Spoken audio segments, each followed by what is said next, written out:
If the mirror ever greets you before you greet it, turn away. Leave the room. Do know.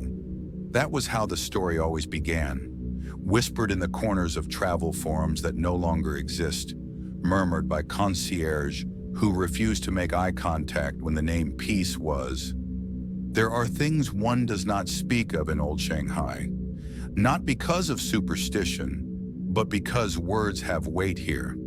And in the corridors of that hotel, every word becomes breath against the silvered glass. The Peace Hotel stands at the curve of the Bund, its green pyramid roof still cutting through the mist that rises from the Huangpu River. Built in 1929 by the Sassoon family, it was once called the Jewel of the East.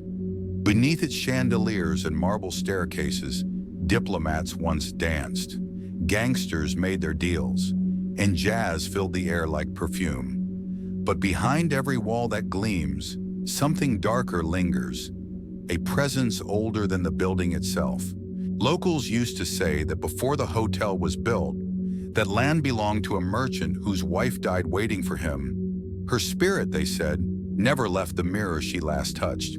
They call it the mirror of room 404. No guest should be placed there. No maid should clean it alone. And no one, not even the boldest of travelers, should ever meet their own reflection in that mirror after 2:00 a.m. Yet someone did. A Singaporean woman, traveling alone, stayed there only 3 nights. Her name was Li Mei, 34 years old, an art curator who collected stories of forgotten places. She arrived in Shanghai with a camera, a notebook, and a fascination for urban legends. Her flight landed on a humid evening in late October. The city smelled of rain and coal, the air thick with the hum of neon and the sound of trams groaning through the fog. She checked into the Peace Hotel because of its reputation for haunted elegance. Just one night, she told the receptionist. For the story. The man at the desk hesitated. He offered other rooms, higher, brighter, more modern, but she insisted. Room 404 had been vacant for years, under quiet maintenance. Still, when the manager saw her press her ID forward, he said only one thing. Please, do not use the mirror. Li Mei laughed, thinking it was part of the charm, a performance perhaps for tourists seeking chills. She didn't know that the hotel staff no longer entered that room after sundown. The story that follows was first pieced together from hotel records, a lost police report, and an audio log found on her recorder weeks later. No one knows how the file survived. It was found on the roof, inside a water-damaged phone, its battery drained, but its memory intact. In that recording, you can hear her breathing. You can hear the hum of the city, and between the static, there's a faint sound, like a fingertip dragging across glass.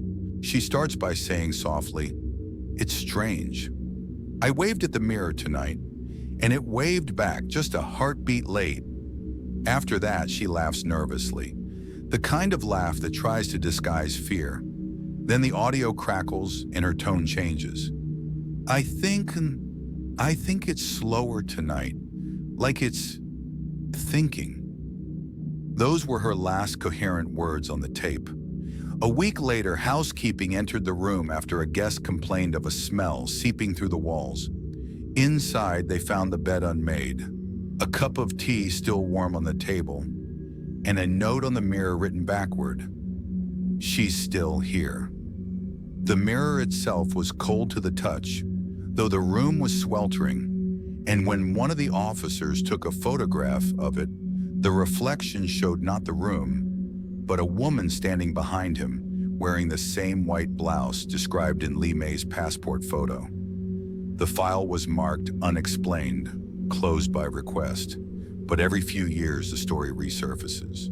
A travel vlogger disappears after filming there. A guest claims their reflection blinked out of sync. And sometimes on the forums where ghost hunters share their findings, someone posts a grainy clip, a mirror, a woman's outline, and a single line of text beneath. Room 404 welcomes you back. If you ever find yourself standing before that mirror, remember the warning. Do not let it greet you first. Do not watch it too long. And above all, do not smile. Because once it learns your face, it may decide to keep it. There are many ways to describe the Peace Hotel. Most call it a masterpiece of Art Deco, a place where the ghosts of Shanghai's golden age still dance behind closed doors. But the locals, the ones who've lived near the Bund for generations, have another name for it. They call it the house that remembers. It remembers the steps of everyone who ever crossed its marble floor, the whispers of those who never left, and most of all, the faces that once lingered too long before the mirror in room 404. When it was first built in 1929, the Peace Hotel was known as the Cathay. Its owner, Sir Victor Sassoon, was a man obsessed with reflection, quite literally. He filled the building with mirrors, believing that they carried fortune, that one's reflection was a measure of one's legacy. The lobby mirrors were imported from Venice. The ballroom mirrors were framed in gold. But the mirror in room 404 was different. It was said to have been brought from a mansion on Fuzhou Road, one that had burned down during the winter riots of 1919. The mansion had belonged to a silk merchant, Li Wenqi, who vanished after his wife's sudden death. According to the records in the Shanghai Municipal Archives, the wife, Madame Chen, was found lifeless in front of her dressing mirror, her hand frozen mid-reach, as if she had tried to touch something or someone beyond the glass. The servants claim that for days before her death, Madame Chen had spoken to her own reflection. She said it smiled when she didn't, that it whispered her name from inside the silver. When the police confiscated the mirror after her death, they described it as abnormally cold, despite exposure to direct sunlight. It was sold, then resold, then somehow found its way into the newly built Peace Hotel 10 years later. And for decades, room 404 was quietly removed from the guest list.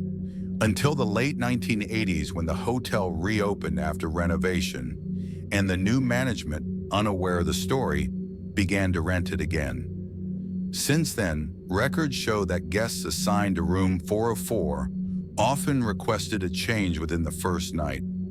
Some reported a smell of burnt silk.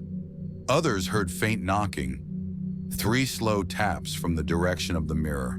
The staff, reluctant to speak on record, told a Shanghai Morning Post reporter in 2003 that strange condensation marks sometimes appeared on the glass, outlines of a hand pressed from the inside.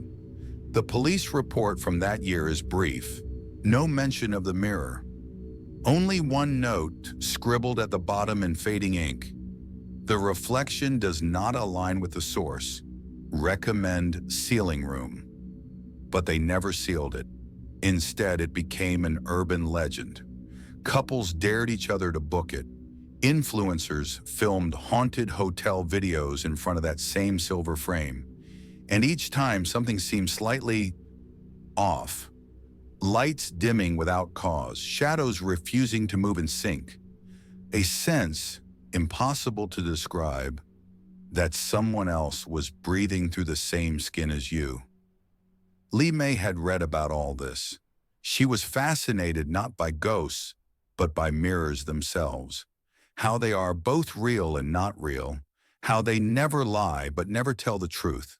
In one of her travel notes found in her luggage later, she wrote, "A mirror is not just reflection, it's permission. When we look, we allow it to see us." Her colleagues in Singapore said she had been working on a photo series called Echoes of Glass, featuring old mirrors from abandoned buildings across Asia. Shanghai was to be her final piece, the culmination of the collection. When she arrived at the Peace Hotel, the receptionist remembered her smile. Calm, polite, curious, he said. But when she mentioned room 404, his face changed. "That room is not recommended," he told her. "The lighting is unstable." She simply replied, That's fine. I prefer shadows. Every hotel has a personality, and the Peace Hotels is heavy with memory. The scent of sandalwood clings to the corridors. The air feels layered, as if generations of breath are still suspended there. And at night, the river whine moans through the window frames, sounding almost like a human sigh. Guests who stayed near 404 describe waking up to the sound of footsteps pacing, measured, unhurried, always ending right in front of their door. Sometimes a voice followed, a woman's voice, faint like someone calling from underwater. The hotel's night porter once admitted anonymously that he saw a light under the door of 404 one night around 3 a.m., long after the electricity to that floor had been cut for maintenance. I knocked, he said. There was no answer, but I heard the sound of something scraping, like glass being touched from the wrong side. He resigned 2 weeks later. In 2017, a Chinese travel magazine published an article titled "Haunted Shanghai: The Truth Behind Room 404." It was quickly deleted after going viral, but archived fragments describe a hidden maintenance log, written by an unnamed cleaner who had been assigned to the fourth floor for over 20 years. She wrote that every year during the ghost month, the mirror would cloud over completely, and a faint outline appeared. The silhouette of a woman standing slightly behind the viewer, her head tilted. No matter how hard they polished it, the fog returned. And when they looked too long, they said the reflection blinked. One line in her handwritten note, written in trembling Mandarin, reads, "Ta bu shi zai li mian, ta zai wai mian deng." She is not inside. She is waiting outside.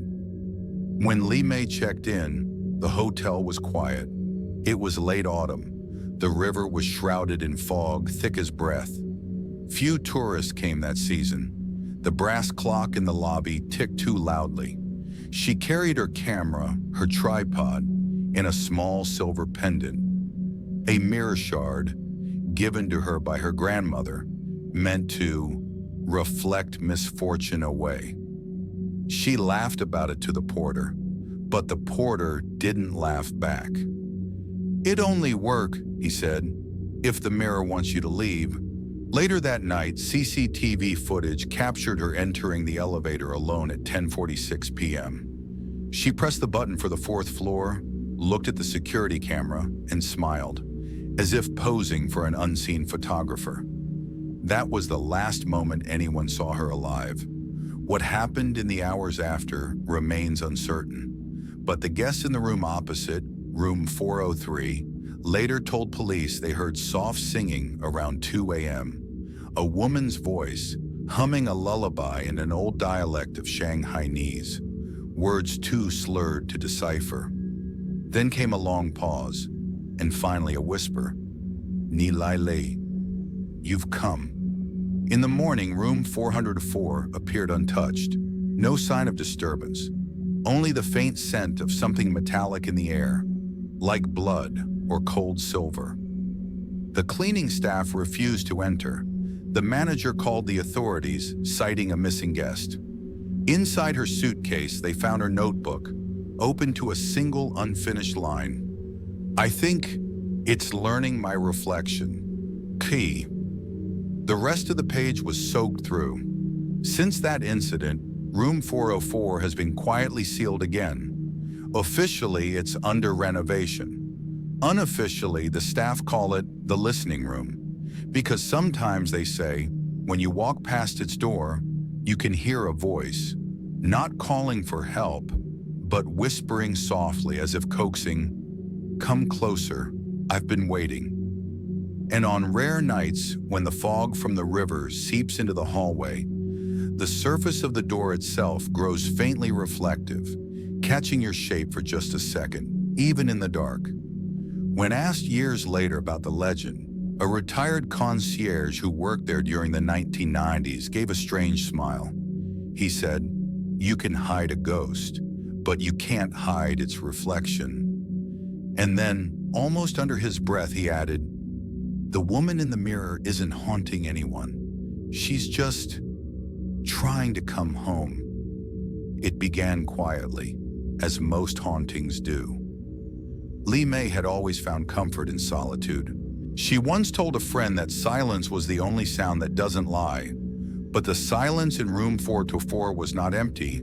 It was listening. The first night, she set up her camera by the window, intending to record the city skyline. The bund below glowed gold and red beneath the mist, ships drifting across the river like ghosts of their own. In the reflection of the window, she caught the mirror behind her, tall, oval, framed in silver that had long lost its shine. At 1:23 a.m., she turned on her recorder. "Note 1, her voice said, soft and calm. "There's something peculiar about the light in here. It feels slower, like the room takes a moment to breathe after I move." She laughed at her own words, but on playback, the laugh came half a second late, like the echo of someone else. On the second night, she adjusted her tripod and took a series of self-portraits in the mirror. Click, flash, silence. She leaned close to the glass and noticed tiny imperfections, ripples beneath the silvering, as though the mirror's surface wasn't still, but subtly trembling. When she tilted her head, the reflection seemed to hesitate, an almost imperceptible pause before mimicking her. "It's just my eyes," she whispered. "Maybe I'm tired." She checked her photos. In every shot, her reflection was slightly misaligned, her pupils a fraction lower, her hand a beat behind. But she dismissed it as motion blur. At 2:14 a.m., she recorded again. "Note 2, the mirror has texture. When I breathe on it, the mist fades slower than it should, like something is breathing back." She left the recorder run and went to sleep. The file lasted 37 minutes. For the first 10, there's only the sound of wind, then a soft scrape, like nails brushing glass, followed by a faint sigh. Lee May. Her name, spoken not with menace, but tenderness, almost like someone remembering. The third night, she stopped sleeping altogether. Her journal entries, recovered later, became disjointed. Words lost their grammar. Sentences drifted into murmurs. "There's a delay now. I smile. It waits. I wave. It thinks. I feel as though it's trying to understand the rhythm of me. The reflection isn't mine anymore. It watches differently. When I blink, it doesn't. When I breathe, it listens. Perhaps this is what it means to meet yourself halfway, to vanish." She called her assistant in Singapore once, around 3 a.m. The call lasted less than 2 minutes. According to the phone record, Lee May's voice was calm, almost serene. But the assistant later told the investigators that the call was unsettling because she could hear another voice on the line, soft, repeating everything Lee May said, half a second late. "Echo?" Lee May said. "Yes," the voice answered. "Who's there?" "You are." The call ended with static. By the fourth night, the staff noticed her behavior. The chambermaid reported that the mirror had been draped with a bedsheet in the morning, but uncovered again by evening.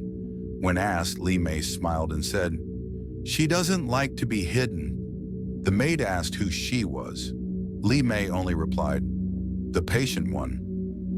Later that afternoon, the maid found the words, "I am waiting," written in condensation on the mirror's surface. But the air conditioner had been off. In her final recording, made the night before she vanished, her tone had changed completely.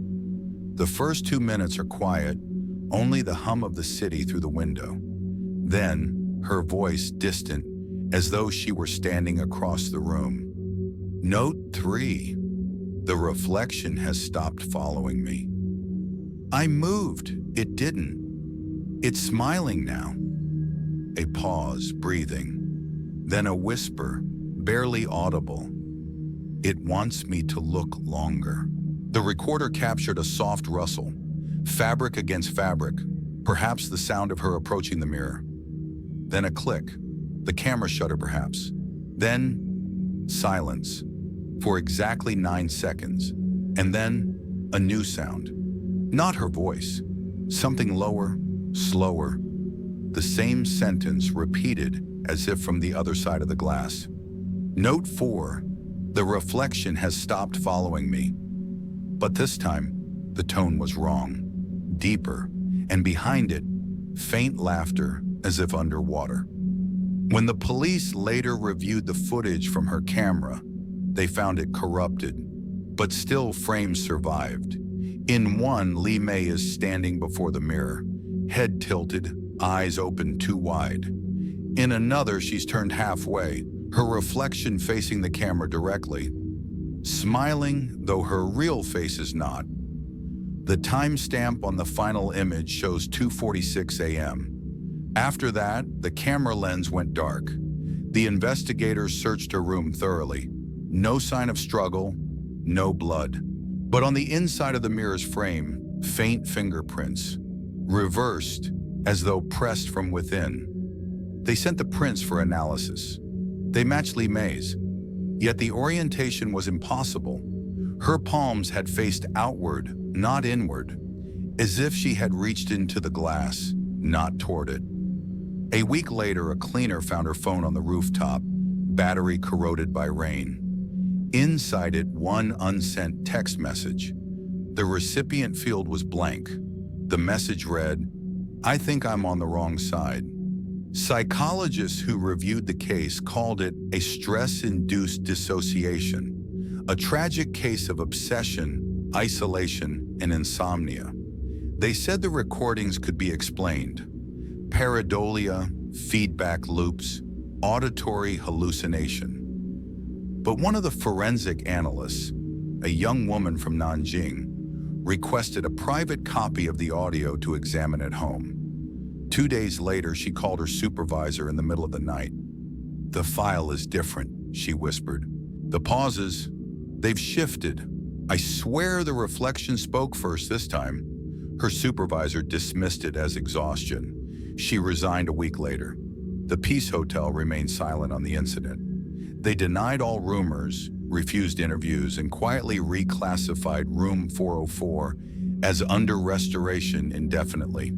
Yet every year around late October, guests on the 4th floor report disturbances. Not loud, not violent, just slightly wrong. Mirrors fogging from the inside. Reflections turning their heads a moment too late. And always a faint trace of perfume, jasmine and sandalwood, lingering in the air. One guest, a journalist from France, wrote on his travel blog that he stayed across from 404 and once caught a glimpse of someone in the window, though the room was supposed to be locked. He described her as a woman with my own eyes. The post was later deleted. If you ask the locals today, they'll tell you the same thing. A mirror doesn't show you what you are. It shows what you've left behind. And if you look long enough, what's behind might start missing you too. In certain Taoist traditions, mirrors are believed to contain a thin gate between this world and the realm of the unseen, a gate that closes when we look away. But if one lingers too long, the gate forgets which side is which. Maybe Lee May never died. Maybe she simply crossed over. A trade, a reflections bargain. Because somewhere in that room, behind that tarnished silver glass, a woman still stands. And when you move, she waits half a second, watching, learning. They say if you whisper your name in front of any mirror in the Peace Hotel after midnight, your reflection will not repeat it. But if you wait in silence, sometimes it will whisper one back to you, a name you don't recognize, but somehow it fits. There is a particular silence that descends just before something wrong begins. It is not the silence of peace. It is the kind that listens back. That was the silence recorded in room 404 on the final night, October 29th, 2017.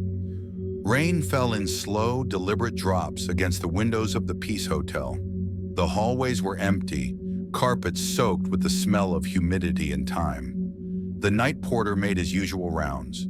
The fourth floor was still, the only sound a faint hum from the generator room. And yet when he passed room 404, he heard it again. That low, rhythmic sound.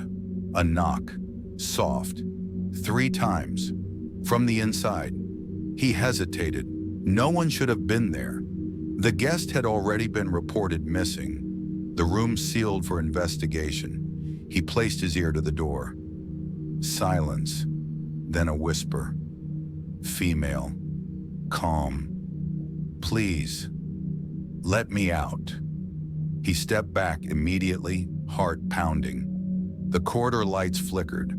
He told himself it was the wind, the pipes, the mind playing tricks. But when he looked down, he saw something that froze him. A shadow beneath the door, bare feet, facing the wrong way.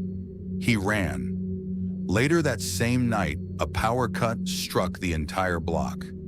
Security footage from the hotel's generator hall shows the timestamp blinking 2:03 a.m. before everything went dark.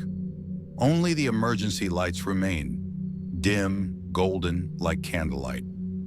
From the 4th floor came the sound of glass, a single clean shatter. The guests below thought it was thunder, but one woman staying in room 304 said she woke to a strange light filtering through the vent, pulsing like the shimmer of water. She thought she heard breathing, then faintly, music, a single piano note, repeating, off-key, slowly accelerating. The next morning, hotel security found the door to room 404 ajar. It had been locked the night before.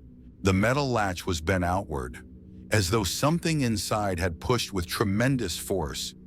The air in the room was freezing, frost along the corners of the window, and the mirror, that tall oval mirror, now cracked from top to bottom, yet still reflecting.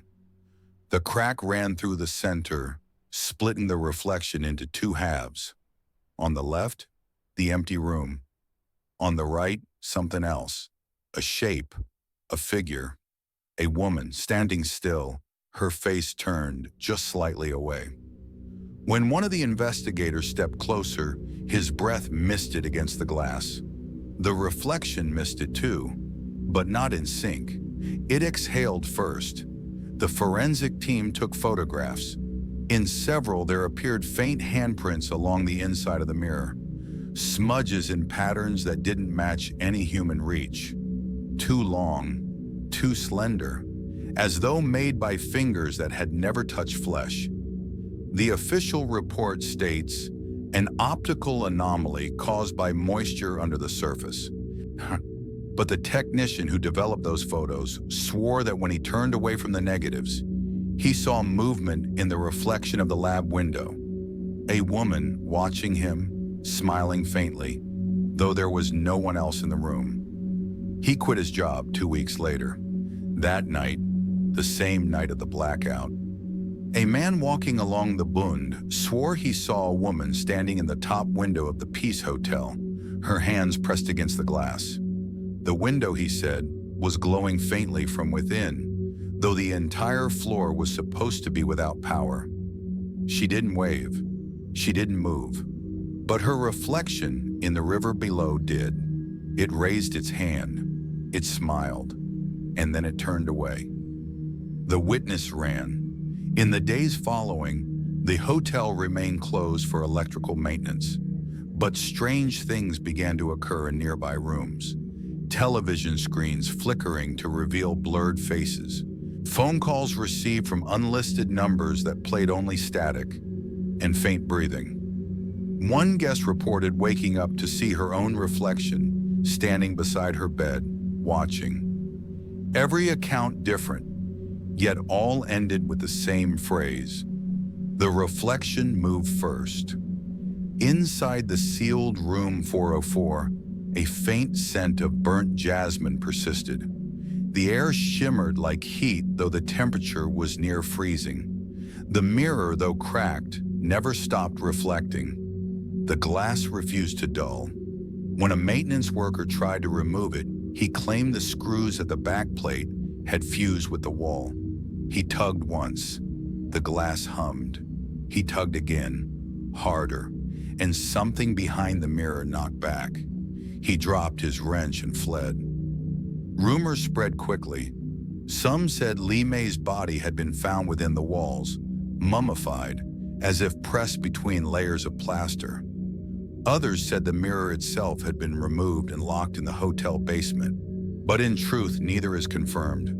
The hotel management sealed the entire floor for renovation, and when it reopened years later, room 404 was gone from the directory. The numbers jumped from 403 to 405. But if you count the doors carefully, there are still 5 on that corridor. One of them, unmarked, has no handle. Guests say sometimes as you pass it, you'll see your reflection on the brass wall lamp beside it, just for a second, and it'll smile before you do. The legend of Lee May spread online, mutating like all ghost stories do. People began challenging each other to mirror tests, trying to record reflections that delayed, uploading shaky videos of flickering images. Most were hoaxes, a few were not.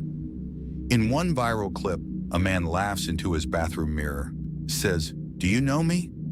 For 2 seconds, the reflection remains still, then whispers, "Yes." The video cuts out there. His account disappeared the next day. Digital echoes. The same curse in new glass. What truly happened to Lee May? No one knows. But 2 years later, in 2019, a photographer from Beijing contacted the Shanghai Chronicle, claiming to have found something. He had purchased an antique mirror from a street market in Suzhou. Oval, silvered, faintly cracked. Inside the frame, etched along the rim, he found a name scratched faintly beneath the tarnish. L. May. He took a photograph of himself holding it. When the image was developed, the reflection in the mirror showed him alone, but his left hand in the reflection rested on someone else's shoulder. He swore he had been standing by himself. The mirror vanished soon after. The photographer was found unconscious in his studio, muttering a single phrase. "She's learning. She's learning." He never recovered fully. He refused to keep mirrors in his home afterward. He said they remember too much. A few years later, a new mirror was installed in room 404's former location. Modern, framed in steel. Tourists pass it every day, unaware. But the cleaning staff know. They say sometimes when polishing that new mirror, they see fingerprints appear from the inside out.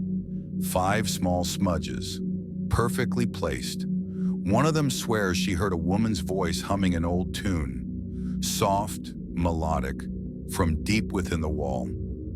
A lullaby no one recognized.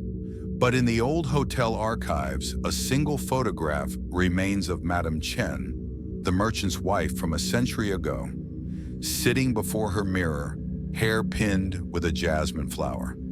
A note beneath reads, "Last seen October 29th, 1919. Exactly 98 years before Lee May vanished. Perhaps it was never about ghosts. Perhaps it was inheritance, a lineage of reflections, each claiming the next face that gazed too long. 1 century to the next, silver to glass, breath to breath. And somewhere, in that eternal half-second between movement and mimicry, between seeing and being seen, something ancient waits. Not evil, not vengeful, just patient, waiting for the next gaze that forgets to look away. If the mirror ever greets you before you greet it, the locals still whisper, "Turn away, leave the room, do not look back." Because the moment you look back, you will find that your reflection is still facing forward. It's strange, the way stories survive longer than truth. People forget names, dates, entire lives, but the echo of fear stays. It travels, reshapes, waits in new mirrors, new screens, new eyes. They say the Peace Hotel is different now, renovated, brighter. The old corridors painted white, the brass lamps polished to gold. But if you ask the cleaning staff, they'll tell you, sometimes on quiet nights, the lights along the fourth floor flicker exactly 4 times. Every time the reflection in the wall glass turns slightly late, like it's remembering how.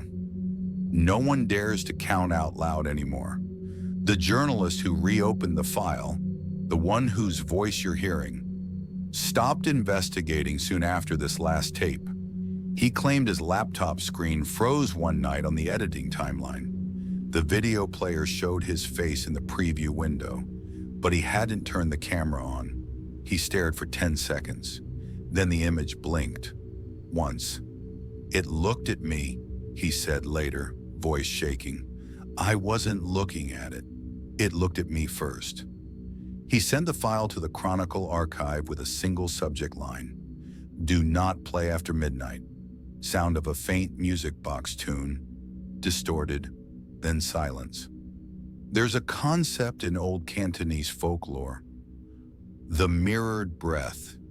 It says that every reflection steals a trace of your soul, so mirrors must be covered during death to keep the spirit from forgetting which side it belongs to. Maybe Lee May didn't die. Maybe she just forgot. Static grows louder, then a whisper, almost imperceptible. "She's learning." That same line appears in several incident notes, scribbled on the edge of police reports, as if someone couldn't stop writing it. Always the same handwriting, always fading toward the margin. One officer quit after claiming the words appeared on his own bathroom mirror, written in condensation, moments after he stepped out of the shower. No one believed him, but he never used mirrors again. The mirror lineage spread quietly like a myth. Old hotels began removing mirrors facing beds. Some boutique places in Beijing and Hanoi still design their rooms without reflections, citing cultural comfort. But when pressed, managers admit another reason. Guests complain of mirrored delays, half-second lags in reflections when brushing teeth or blinking. They say it's just stress, jet lag, the mind playing tricks, but not everyone sleeps afterward. In the archives of the Peace Hotel, one last item remains sealed, a fragment of broken mirror tagged Recovered 2017. It's kept in a lead box. Every few months, a conservator checks the humidity level. No one dares unwrap it entirely. But under low light, they claim the glass still reflects something. Not the room, not the person looking, but a window behind them, showing a dark river at night. There is no river in that basement. Recording crackle, paper shuffle. This is the last entry in file 404. If you must look, do not touch the glass. If it answers before you speak, then turn off the lights. Sometimes when the night grows heavy and the city falls silent, you can almost feel the weight of eyes behind every reflective surface. The phone screen, the elevator panel, the window at your back. It's not that something lives inside them. It's that they remember what once did. Every image leaves a trace. Every reflection, a residue of you, frozen mid-breath. Lee May was just the first to stay. And so the story ends, as all urban legends do, not with proof, but with repetition. Each retelling is a reflection itself, stretching, distorting, until no one remembers where the truth began. But here's the thing, legends don't die. They wait, and sometimes they listen. A faint female voice, almost too soft to hear. "Do you see me?" Silence. Then another whisper. Closer. "Good." Click. The tape ends there. No timestamp. No audio beyond the last breath. But the final note in the transcript, handwritten in the corner of the file, says only, "Playback continued for 7 more seconds." No one pressed play. Somewhere, maybe even as you listen now, a reflection waits in your own glass, still, unmoving. But when the light flickers next, watch closely. If it moves first, don't look again. Because the moment you do, the story won't be about Lee May anymore. It'll be about you.